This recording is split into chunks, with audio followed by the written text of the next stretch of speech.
Yes, yes, yes! La victoire, ça fait... Je recommence. Yes, yes, yes! Le match nul arraché à la fin, excusez-moi du peu, mais pour moi, c'est comme une victoire. Franchement, ça fait plaisir de retrouver une grinta pareille, un, un résultat pareil. Franchement, ça fait vraiment plaisir face à une équipe qui sera vraiment candidate pour moi pour le titre. Pour moi, j'en fais un de mes gros favoris.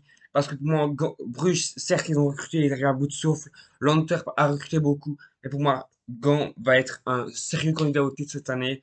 Et pour moi, ce résultat est comme une victoire. Je suis très très fier. Je suis très fier de l'apport de certains joueurs qui ont pu déjà retrouver un niveau correct par rapport à l'exercice précédent où ils ont été catastrophiques. Et ça fait déjà toute la différence. Franchement, aujourd'hui, Amala a rayonné cette pelouse. À 10 contre 11, le standard a souffert. Le standard a pu souffrir. Mais le standard est resté très bien organisé. A, a craqué en fin de match, certes, mais a su, grâce à cette grinta, qui est de retour, je l'espère, pour toute la saison, revenir à ce de partout. Franchement, et s'il n'y avait pas eu cet incident en fin de match, le Standard aurait pu avoir peut-être une occasion en plus, et pourquoi pas l'emporter. Enfin bon, ça on ne le saura jamais. Mais en tout cas, je suis très fier d'être rouge aujourd'hui, très fier d'avoir pu voir ce match. Ce Standard a eu des opportunités, même à 10. Franchement, je suis très fier. Aujourd'hui, certes, j'ai pas beaucoup de temps parce que je vais bientôt partir en vacances.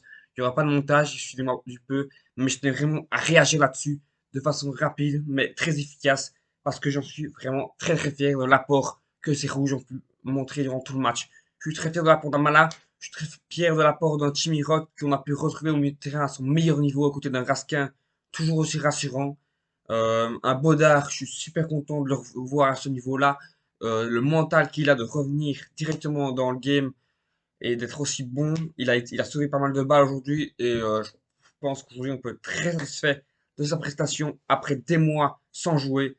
Je suis très fier et j'espère que le Standard pourra montrer cette même mentalité face à Genk parce que voilà, le début de saison est très compliqué. Mais bon, je préfère franchement un début de saison compliqué comme ça pour laisser le temps à Rundela de bien insérer ce qu'il veut faire et lui laisser le temps parce que chaque année, on a à chaque fois des petits. Le Standard entre n'est pas assez bien dans le début, mais arrive quand même à faire des bons débuts de saison comme chaque saison.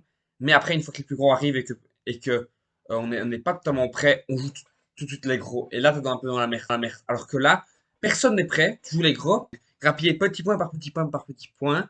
Et donc, du coup, le standard peut continuer à s'améliorer de semaine en semaine. Voilà, les grands ne sont pas prêts non plus, les petits ne sont pas prêts non plus. Mais au moment où le standard va affronter ces petits-là, le standard, je l'espère, sera prêt et pourra engranger plusieurs victoires d'affilée. Et ça, c'est la meilleure solution parce que cette année, il y a 3 descendants, 3.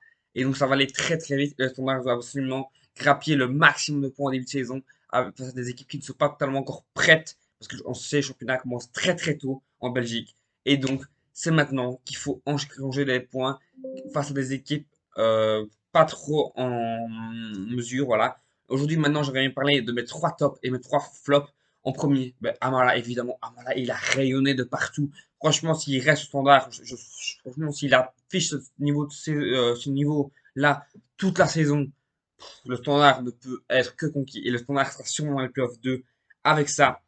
J'ai envie de parler d'un Baudard parce que son mental, revenir à un niveau pareil, c'est super. Franchement, je suis super content pour lui. Il a sauvé pas mal d'arrêts, surtout la dernière occasion. En fin de match, il arrête ce ballon, il va le chercher. On croit que c'est facile, mais voilà. Il a été serein défensivement, il a su rassurer sa défense, malgré qu'un petit Ngoy, on en reparlera plus tard, a commis des erreurs. Et le troisième que j'ai envie de noter, c'est la rentrée de Sian Kanak. Il n'a pas joué longtemps, mais il est décisif. Voilà. Il est jeune, il a que 17 ans, ce petit gamin, et pourtant, il a rayonné sur les quelques minutes qu'on lui a données, et il a su déborder, centrer ce but pour, cet assist pour Duchesne est splendide. À ce moment de 17 ans, cette fougue qu'il apporte, c'est super intéressant, et je pense que ça peut être une des révélations du standard. Je pense qu'on en reviendra dans une prochaine vidéo, et de parler en plus des jeunes cracks à suivre cette saison. Et franchement, Sinan Kanak a beaucoup d'avenir. On le considère comme un des plus gros talents de la génération 2005. Et je suis très fier qu'il a pu monter aujourd'hui et monter tout son potentiel, que j'espère qu'il pourra continuer. Voilà, je pense qu'il ne faut pas non plus le lancer trop vite dans la bataille. Il faut continuer à bien le gérer et tout se passera bien. Je suis super content de lui et j'espère que ça va continuer dans les semaines à venir. En tout cas, maintenant, concernant les flops, j'ai envie de parler de Nathan Ngoy, malgré qu'il n'a pas eu un adversaire facile. Mais voilà, il doit encore s'améliorer. Il a beaucoup de choses à améliorer. Ses deux buts sont un peu sa pomme parce que c'est lui qui est au marquage. Mais voilà, c'est pas non plus toujours facile. Mais je trouve pas que ça a été le pire liégeois.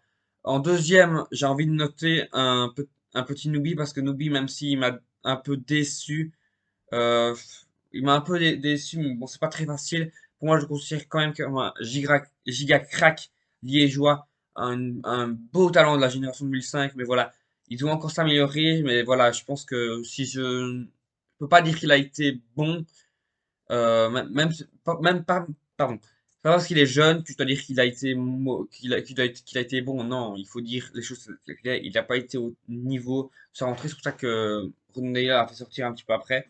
Et enfin, j'aimerais bien en prendre Calu. Voilà, il a la fougue de la jeunesse. Il, voilà, il se rend pas toujours compte de ce qu'il fait. Je pense qu'il était un peu surexcité à l'idée de commencer cette saison, de savoir que c'est lui le titulaire, qu'il n'y a personne derrière lui. Mais voilà, il a un peu exagéré, je pense. Et donc, du coup, voilà, je pense qu'il devra s'améliorer dans les semaines à venir. Et voilà, il y a un défenseur gauche qu'on vient de voir qui va bientôt arriver, le Danois. Et donc, du coup, j'espère vraiment que Kali va pouvoir se remettre en question, qu'il sache que c'est pas grave, qu'on n'a pas perdu, mais qu'après un quart d'heure de jeu, ça ne peut pas arriver de prendre un rouge comme ça. Voilà. Si vous avez aimé ce petit épisode, n'hésitez pas à liker, à vous abonner. Et moi, je vous dis à la prochaine. Ciao!